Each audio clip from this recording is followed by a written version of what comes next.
The feeling of losing all the momentum that you've built for yourself, the feeling of being unmotivated, uninspired, it sucks. Being in a rut and finding yourself in a rut is a really disheartening experience, and everyone goes through it, everyone experiences it, but it doesn't make it suck any less. Whenever I find myself in a rut in this kind of predicament, there's always a set of things that I try to do in order to pull myself out of it.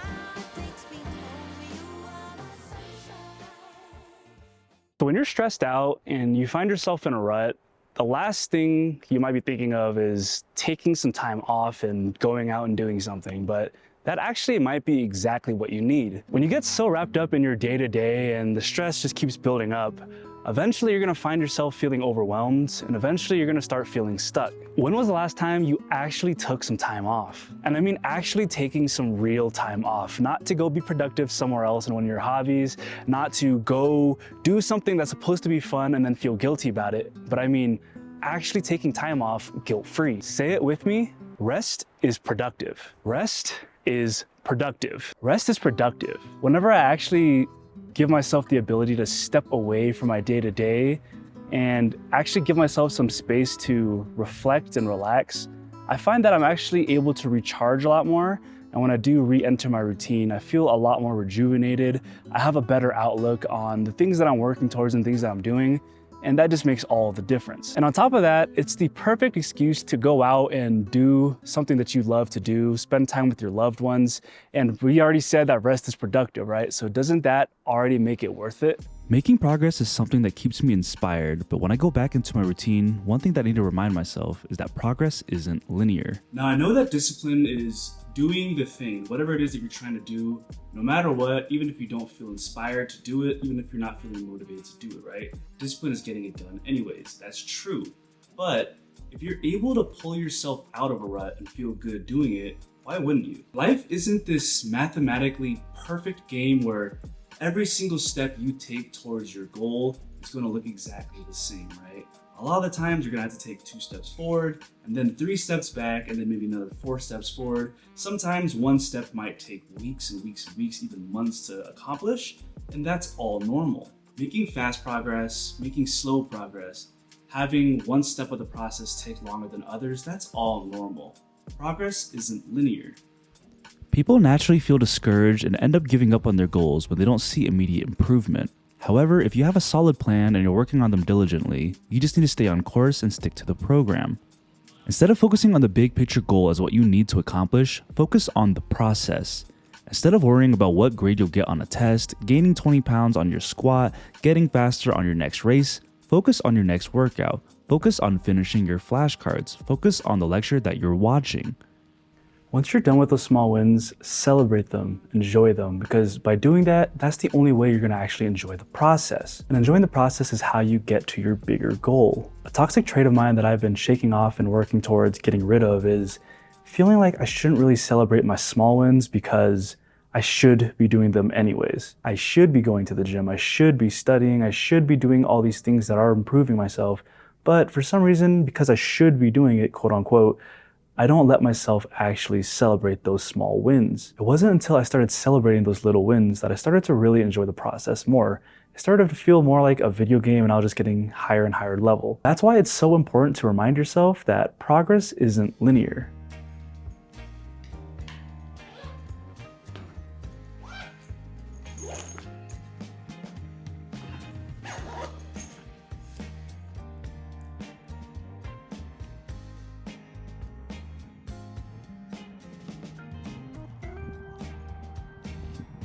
So the next thing is one of the hardest things to do, especially when you're in a rut, but it's also probably the most effective.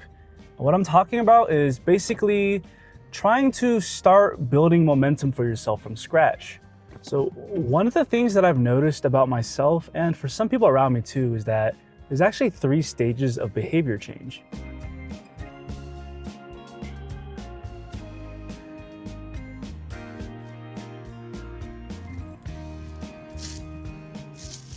So the first stage is when we first set out to do something different, right? And we're super excited, we're super inspired, we're really energetic, we're ready to get going. And the behavior is still so novel to us that our approach feels very fresh. We start going to the gym every day, making our bed every day, and doing all the little things that we said we would.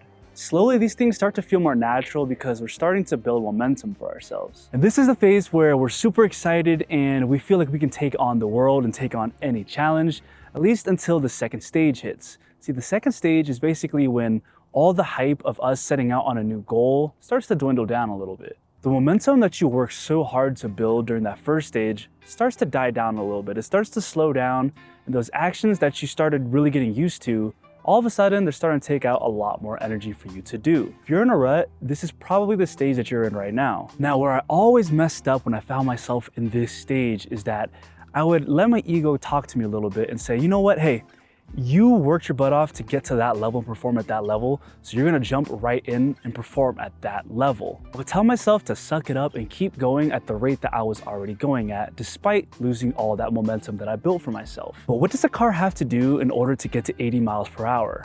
Well, it has to get to 60 miles per hour, and before it can get to 60, it has to get to 40 and then 20, and you guys get what I'm saying here. If you fell off on your goals and habits, don't think you can just start back up where you were and take on extremely intense workouts or study sessions.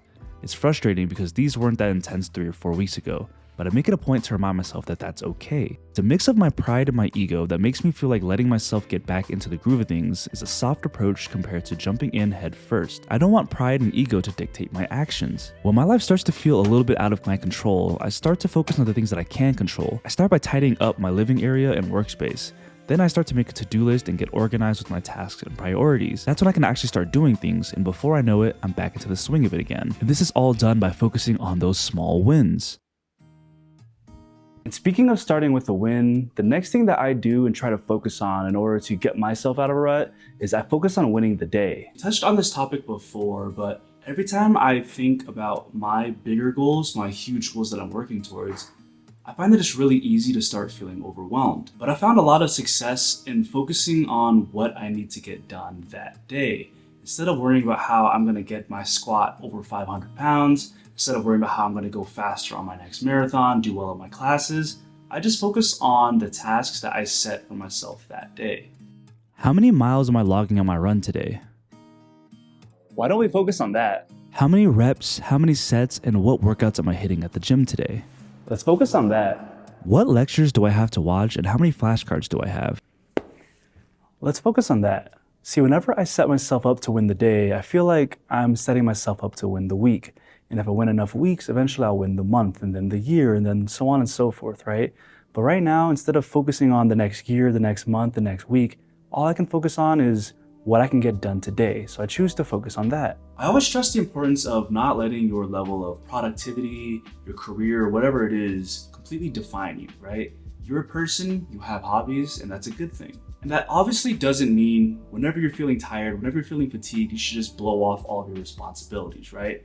That's not the message of this video. As a medical student myself, if I were to just blow off my classes and studying for a good amount of time, I'd be screwed. So that's not the message of the video. What I am saying though is if you feel yourself burning out, if you feel yourself getting into a rut, you need to find a sustainable way to manage that without sacrificing your mental health. One of the scariest things that I've been beginning to implement, and it's weird that it's even scary, but I get it, it's that I've been prioritizing my peace over my productivity. If I feel that my mental health and my physical health are starting to deteriorate because of school or some of my other responsibilities, I've learned how to draw better boundaries. That way I don't sacrifice that aspect of my life. And no, that doesn't mean that I'm not working hard, right? In fact, I feel like I'm actually more effective because by drawing that boundary, when it's time to work, I'm able to actually lock in, make my time worth it, and really get in the zone. I feel more recharged. I don't feel burned out. I feel like what I'm doing is actually sustainable, and that's actually making me more productive in the long run. And the best part of that is, like I said, it's very sustainable. I don't feel like I'm headed straight towards burnout. Finding yourself in a rut is a really hard thing to deal with, and it's even harder to pull yourself out of it. So I'm hoping that maybe you guys learned something about my own experiences and how I've gotten out of a rut myself. Now, I'd love to hear from you guys. How do you get out of a rut? Do you do some of the same things that I do? Do you implement different techniques? I'd love to learn from you. So go ahead and leave a comment down below. Don't forget to like the video, and I'll see you guys next time.